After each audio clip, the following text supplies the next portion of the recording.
Tere tulemast tagasi. Regionaalareng on küll nii põnev teema, et sellest võiks tunde ja tunde rääkida. Nii et ma loodan, et te saite nüüd kas või selle väikese aja jooksul, nende 2 tunni jooksul omavahel põnevaid ideid vahetada ja väga tahaks kuulda, kuidas teie rühmatööde arutelud läksid. Ja annan ka hetke pärast kohe rühmatööde juhtidele sõna.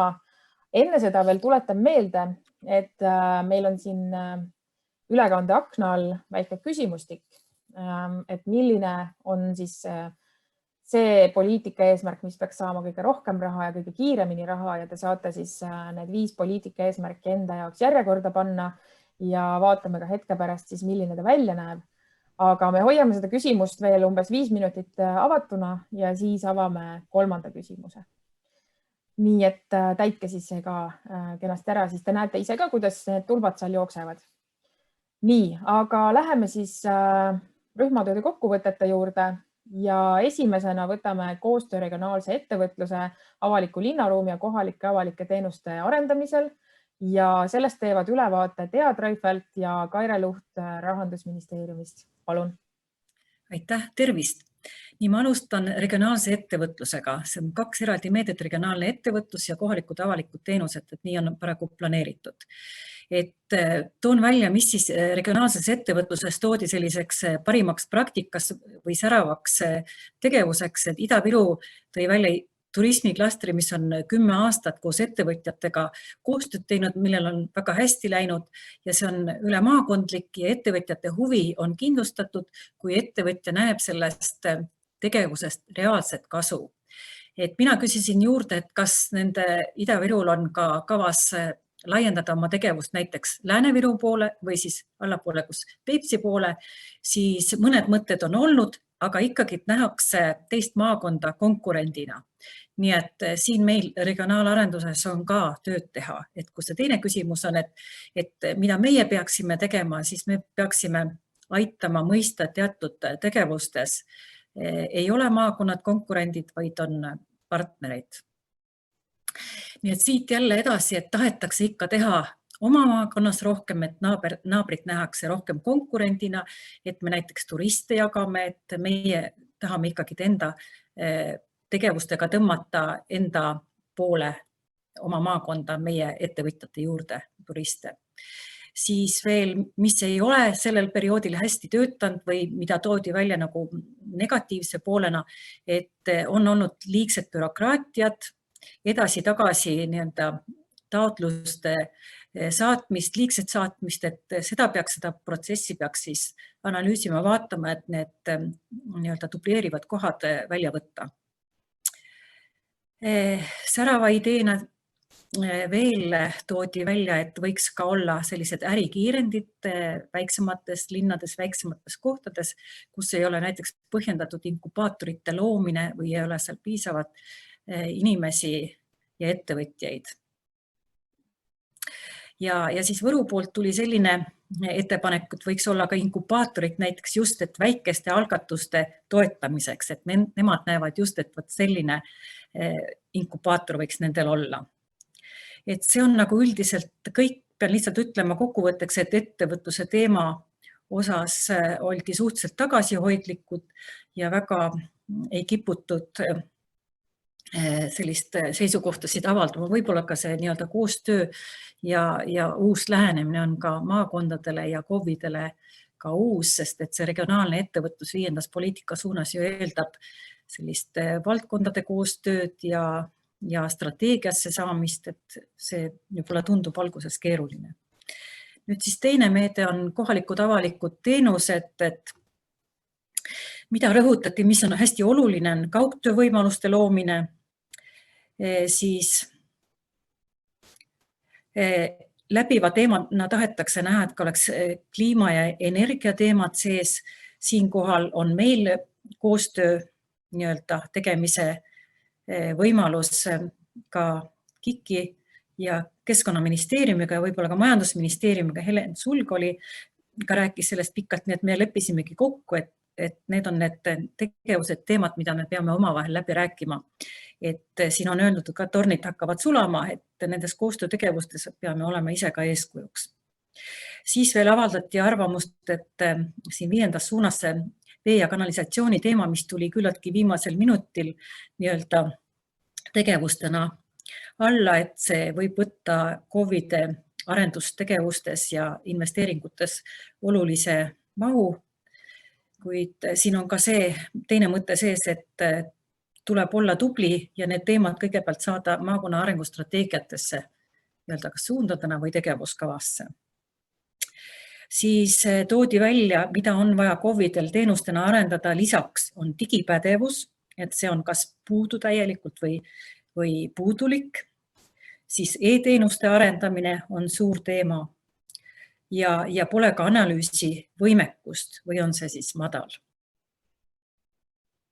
Ja toodi välja ka, et näiteks KOV-idel ei ole väheneva ja vananeva rahvastiku nii-öelda tegevuste planeerimisel sellist, kuidas on, täit selgust või tulevikustsenaariume tehtud, et see võimekus on ka madal, et seda võimekust on tarvis tõsta ja toetada. Et need on need sellised märksõnad minu poolt. Et Kaire võib-olla toetab mind oma töögrupi poolt nüüd. Jaa, aitäh. Selles mõttes on hästi huvitav, et kuna need erinevad töögrupid, et see olid ka natuke erinevad tulemused, et see töötuba, kus mina olin, et seal vastupidi just tervitati seda võimalust, et saab edaspidi lihtsamini viia ellu just koostööprojekte mitme maakonna vahel samamoodi, et ei ole need maakonna piirid ees tingimata. Ja mida veel rõhutati on see, et kui tahta, et omavalitsused liikuksid ka selliste keerukamate projektide suunas, et siis omavalitsuste võimekuse toetamine on kindlasti väga oluline. Et ilmselt Katrin siis hiljem saab ka täpsemalt rääkida selle konkreetse töötoa kokkuvõtted, mis sellele keskendusid, aga mis toodi ka näiteks välja, et kui on teatud tüüpi projektid või keerukamad, et siis projektijuhtimine osana projektist on täiesti nagu märksõna, mis tuli välja ja samamoodi see, et nii projekti ettevalmistuse faasis kui ka projekti jooksul võiks olla näiteks omavalitsustele ka selline mõnes mõttes selline nagu eksperttugi, et kas siis mingid juhendajad, nõustajad, kes siis oma valdkonna teadmist vajadusel omavalitsustele ka annavad, et nad ka selle projekti koostamisega ja ka elluviimisega paremini toime tuleksid ja julgustaksid, et me paljuski tegeleme suhteliselt keerukate protsesside ja muudatustega, et neid ei ole lihtne omavalitsustel ka iseseisvalt ellu viia. Koostöö poole pealt, et see oli ka meie üks küsimus, et kus siis seda koostööd või siis neid muudatusi kõige rohkem vaja oleks, et siis seal võib-olla mitte nii üllatuslikult toodi nende olulisemate kohtadena ühelt poolt välja haridus- ja tugiteenused, teiseks koduteenused ja siis ka ettevõtlusega seotud arengu toetamine. Aga jällegi, et see senine kogemus omavalitsuste või valmisolek seda kahanemise kohandamist ise aktiivselt juhtida, ellu viia, et see on ikkagi, ütleme, väga selline tundlik teema, millesse ettevaatlikult suhtutakse ja see, me teame ju, et see on ka kohalikele kogukondadele hell teema ja need muudatused on alati tulise debati teemaks piirkondades kohapeal ka. Võib-olla selline huvitav tähelepanek või millele juhiti tähelepanu, et on ka teatud selline piiride hägustumine avaliku ja erasektori rollide vahel.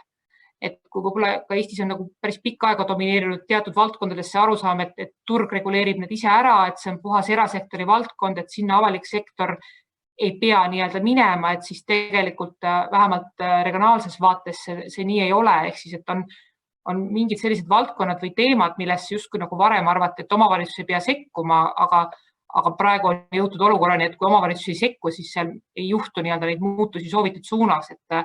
Et see võib olla näiteks ettevõtete põlvkonnavahetuse teadlik toetamine. See võib olla näiteks kinnisvaraturuga seotud tegevused, on nad siis üüripinnad või siis üleoleva elamupinna suunatud teadlik koordineeritud lammutamine omavalitsuse poolt. See võib olla ka uutele ettevõtetele äripindade olemasolu tagamine, et neid piirkondi Eestis, kus erasektor ise neid asju piisavalt ei suuda pakkuda, on tegelikult palju ja see ongi omavalitsuste jaoks ka selline muutuste periood, kus nad peavad hakkama võtma rolle, millega nad ei ole harjunud. Aga samas toodi ka teistpidi välja, et on ka selliseid teenuseid, mida seni on peetud puhtalt omavalitsuste pärusmaaks, aga tegelikult võib-olla on hoopis võimalik leida paremad, tarbijale sobivamad või soodsamad lahendused hoopis, kui omavalitsus teeb seda koos kogukonnaga või koos ettevõtjatega ja nii-öelda, et need teenused antakse omavalitsuse käest hoopis mingisuguse, ma ei tea, kas teise sektori või sektorite koostöö mingi vormi kätte.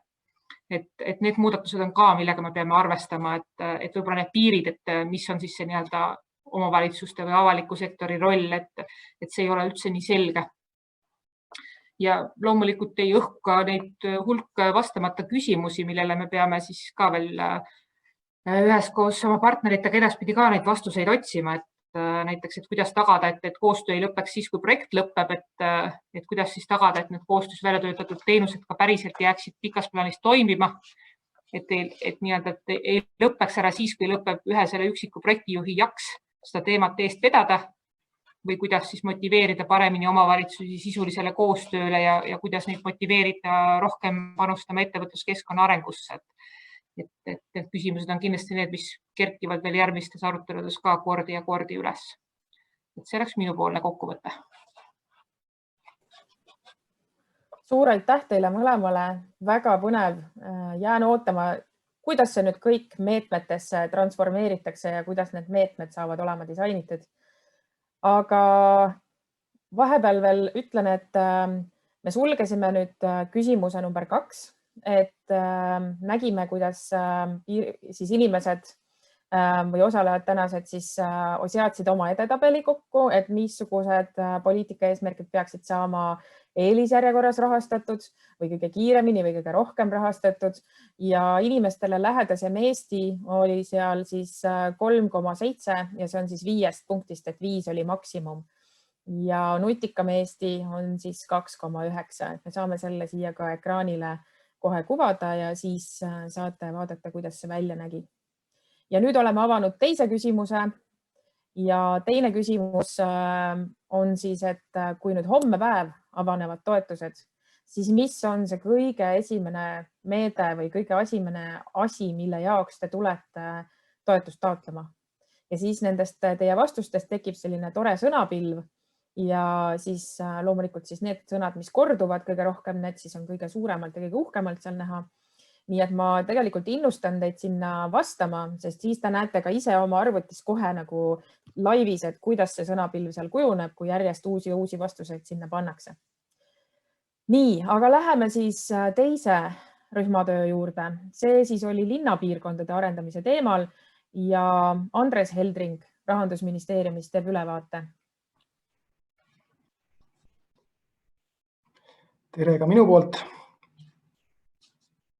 Et tänan kõiki lauaaruteludes osalejad, et lisaks sellele, et inimesed olid väga erinevatest organisatsioonidest, õnnestus selle käigus saada ka päris head kontaktid, kellel on juba kogemusi rohkem selliste nutikate lahenduste toetusskeemide arendamisel või kes soovivad selliseid rakendusskeeme ka oma valdkondades piloteerida.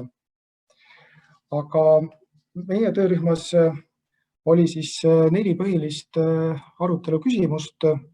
Esimeseks küsimuseks oli see, et millised märksõnad jäävad selle perioodi linnameetmete rakendamisest meelde ja mis on need õppetunnid, mida peaks kasutama uue perioodi linnameetme arendamisel.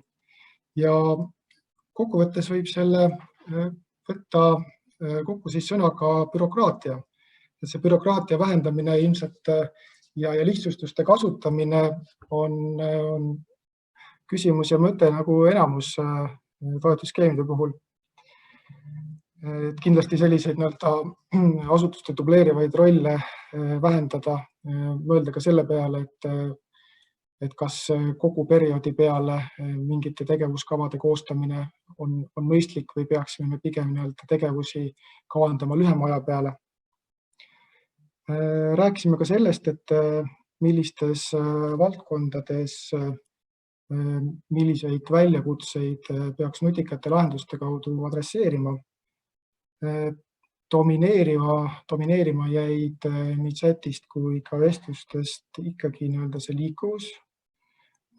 liikuvuse kõrval ka ligipääsetavus ja universaalne disain, aga oli näha, et väga palju ollakse huvitatud ka erinevate rohelahenduste piloteerimisest. Et kes soovib katusehaljastust näiteks teha ja üldse selliseid rohelahendusi rakendada. Mida rõhutati on see, et kui me seni oleme paljuski keskendunud sellise infrastruktuuri toetamise peale, siis nutikate lahenduste puhul me peame ette võtma kogu sellise projekti elukaare. Et me räägimegi siin alusandmete kogumisest, uurimisest, ehitusest, aga ka projekti juhtimisest ja kõikvõimalikest muudest pehmetest tegevustest, mis selle projektiga kaasnevad. Ja rohkem võiksime mõelda terviklahendusi nii projektide vahelise sellise sünergia tekitamiseks, aga vaadata ka teisi meetmeid ja toetusskeeme, et milliseid sekkumisi seal või milliseid fookusi seal seatakse ja kuidas me siis oma linnameetmetega saaksime ka neid fookusi toetada. Küsimuseks oli ka see, et mis on üldse nutikas lahendus, et kas nutikas lahendus Ida-Virumaa linnapiirkonna jaoks on sama, mis näiteks Tallinna linnapiirkonna jaoks. Ja leiti, et nutikaid lahendusi ei ole kunagi liiga palju ja samas, kui Eestis mõnes piirkonnas on mingi selline hea lahendus, mis on toiminud, siis võiks toetada ka sellise lahenduse toomist kusagil mujal piirkonnas, kusagil mujal keskkonnas. Üks mõte, mis välja käidi, oli ka see, et me küll toetame erinevate nutikate lahenduste piloteerimist, aga mõttekoht on ka see, et kuidas panna omavalitsusi neid ka laiemalt kasutama. Et on omavalitsusi, kes välisrahastuse eest on oma ruumis valmis neid asju tegema, aga hoolimata idee headusele või heale teostusele ei olda valmis neid edasi rakendama.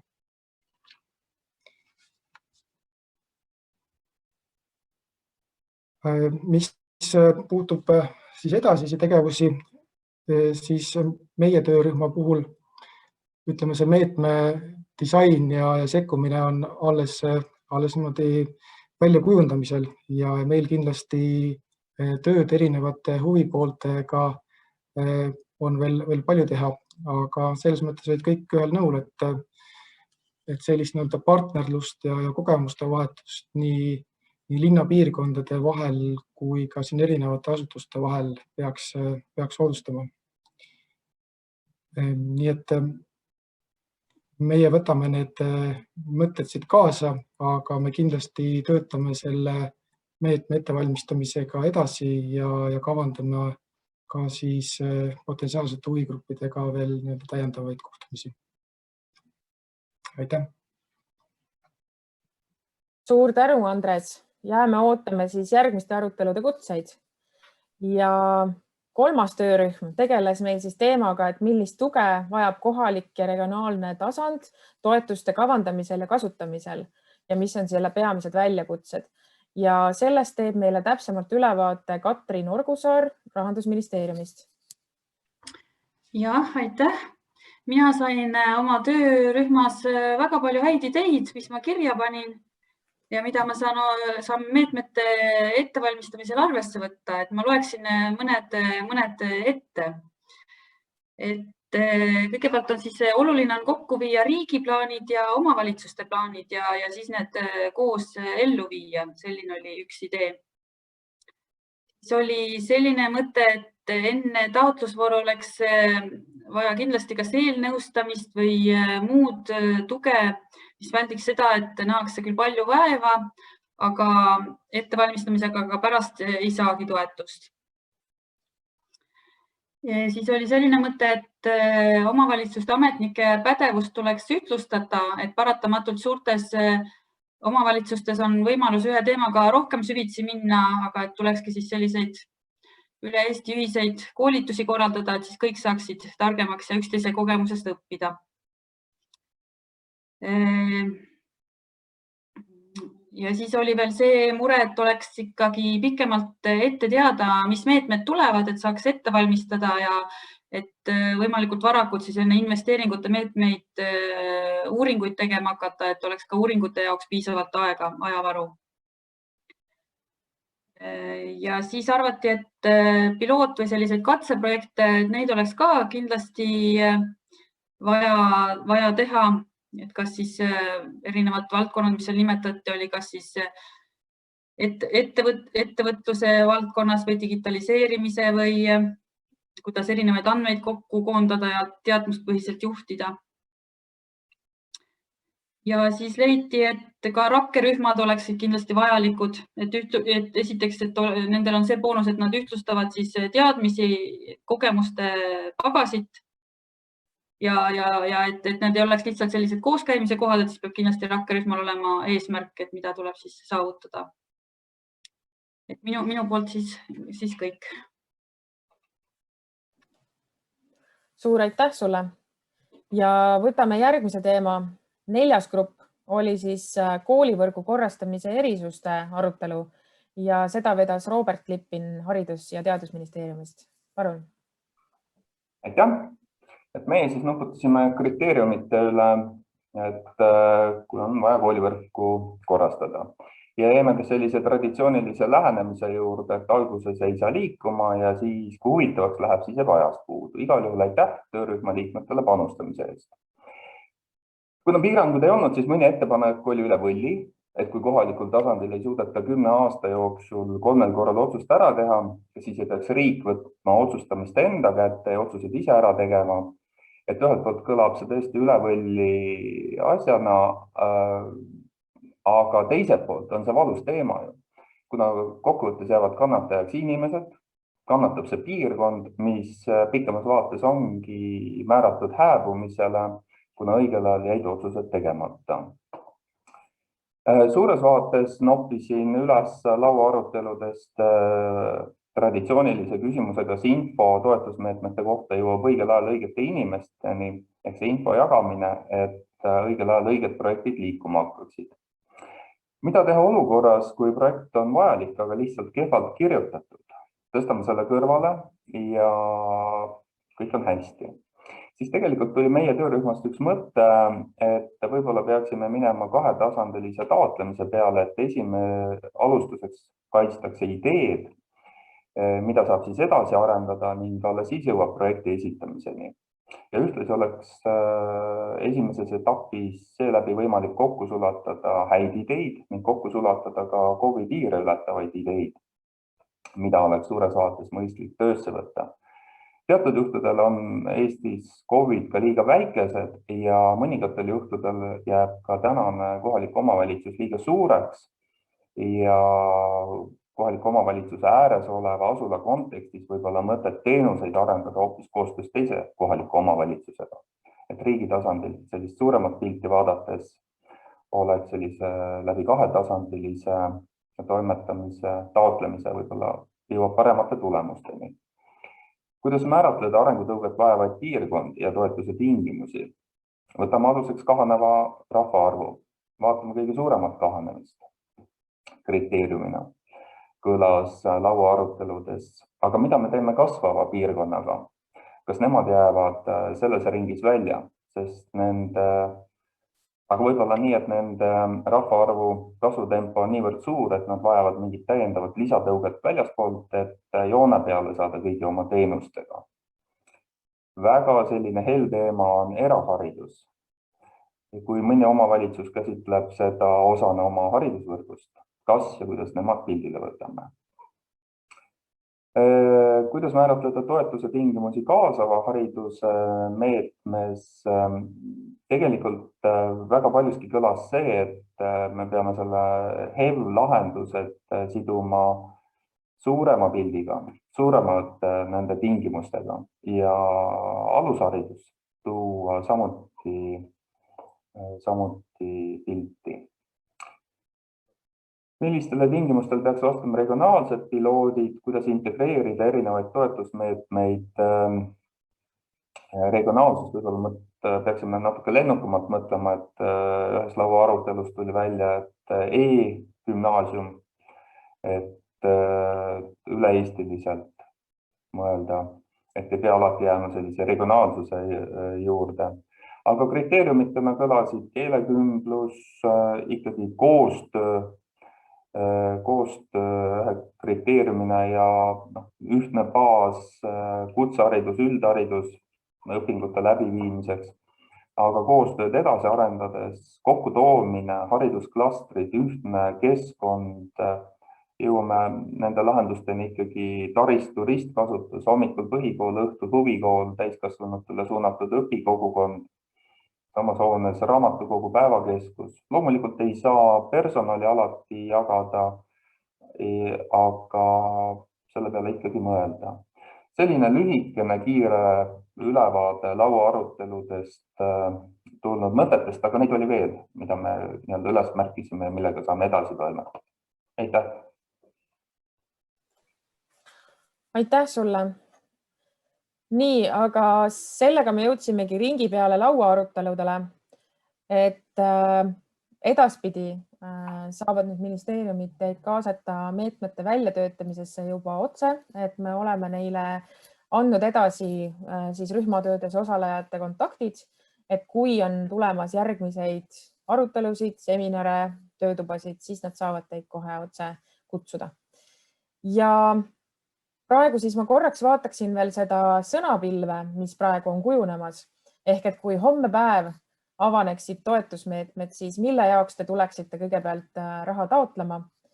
Ja no ma vaatan, et päris tublisti siin juba tuleb sõnu juurde, nii et kirjutage aga ja väike kompek on jah see, et kui te täidate ise selle lahtri ära, siis tekib teil sinna koha peale sõnapilv ja te näete, kuidas järjest sinna uusi sõnu ilmub. Nii, aga üldiselt siis seminari kohta kokkuvõtvalt järgmised sammud, et kui teil jäi nüüd töötubades midagi veel rääkimata, midagi jäi südamele, oli liiga palju osalejaid, ei julgenud rääkida või äkki tuleb teil mõni mõte alles homme, et siis saate täita meil siin seminari lehel oleva tagasiside küsimustiku. See on seal kava lõpus, nii et kui te natuke keritasid ülekande aknast allapoole, siis seal on selline lause, et täida tagasiside küsimustik siin, klikkige seda ja sealt avaneb siis tagasiside vorm. Saate sinna kirjutada tagasisidet anda nii seminari kohta, kui anda ka konkreetseid sisulisi ettepanekuid veel. Ja me siis omalt poolt anname need kõik ministeeriumitele edasi. Ja nendest lauaaruteludest tekivad ka sisulised kirjalikud kokkuvõtted, nii et me paneme need üles 12. aprilliks sinna samma, kus siis on teemalehed praegu. Ja kui te vaatasite seal teemalehtede alla, on tekkinud ka siis juba konkreetsemalt nende samade teemade kaupa ministeeriumite kontaktid, et kes nendes ministeeriumites selle meetmega, selle väljatöötamisega täpsemalt tegeleb. Ehk siis, et kui teil tekib küsimusi, tahaksite kaasuda või kuidas iganes tekib teil selle teema kohta küsimusi, siis võtke selle inimesega ühendust, et valdkondlike meetmete väljatöötamise puhul siis ministeeriumid on need, kes teid hakkavad edaspidi aktiivsemalt kaasama. Ja Rahandusministeeriumi poolt on siis veel järgmiseks oodata erinevaid avalikke konsultatsioone. Nagu ma avasessioonis ütlesin, siis me parasjagu kirjutame taastekava, partnerluslepet, rakenduskava ehk siis kõiki neid strateegiadokumente, mida on tarvis eurotoetuste elluviimiseks. Ja me järjest peame Euroopa Komisjoniga läbirääkimisi ja jõuame siis sinna, et kuskil mai lõpus juunis tuleb avalikule konsultatsioonile partnerlusleppe ja rakenduskava keskkonnamõju strateegiline hindamine. Selle aruande draft saab selle kohta küsimusi esitada. Siis maikuus peaks tulema avalikule konsultatsioonile taastekava ja rakenduskava ja partnerluslepe koos õiglase ülemineku kavaga tuleb siis avalikule konsultatsioonile juuni lõpus, juulis. Ja jätame need sinna pikalt üles, et te saate rahulikult mitme nädala jooksul seda siis käia uudistamas ja esitada veel oma ettepanekuid ja küsimusi. Siis selliseid suuremaid partnerite seminare Rahandusministeeriumi poolt me kavandaksime kas selle aasta lõppu või järgmise aasta algusesse. See siis sõltub praegu sellest, kuidas meil lähevad siis Euroopa Komisjoniga lõppvoorus ehk ametlikus voorus siis veel läbirääkimised ja kui kiiresti meil partnerlusleppe rakenduskava kinnitatakse. Et kui veel sellel aastal, siis saame sellel aastal veel kokku, kui mitte, siis järgmise aasta alguses. Aga et siis teeksime ta juba selliste infoseminaride vormis, kus ministeeriumid saavad siis tulla rääkima sellest, et millised toetusmeetmed nüüd kohe-kohe hakkavad avanema ja kuidas seda toetust täpsemalt siis saab. Ja minu poolt on tänaseks kõik. Suur aitäh teile, kes te täna tulite ja veetsite need 4 tundi meiega, et õues on vastupandamatult tore ja päikeseline kevadilm. Nii et ma loodan, et te saate nüüd panna pastaka lauale ja minna rahulikult kevadet nautima ja uute kohtumisteni. Ja aitäh teile täna tulemast!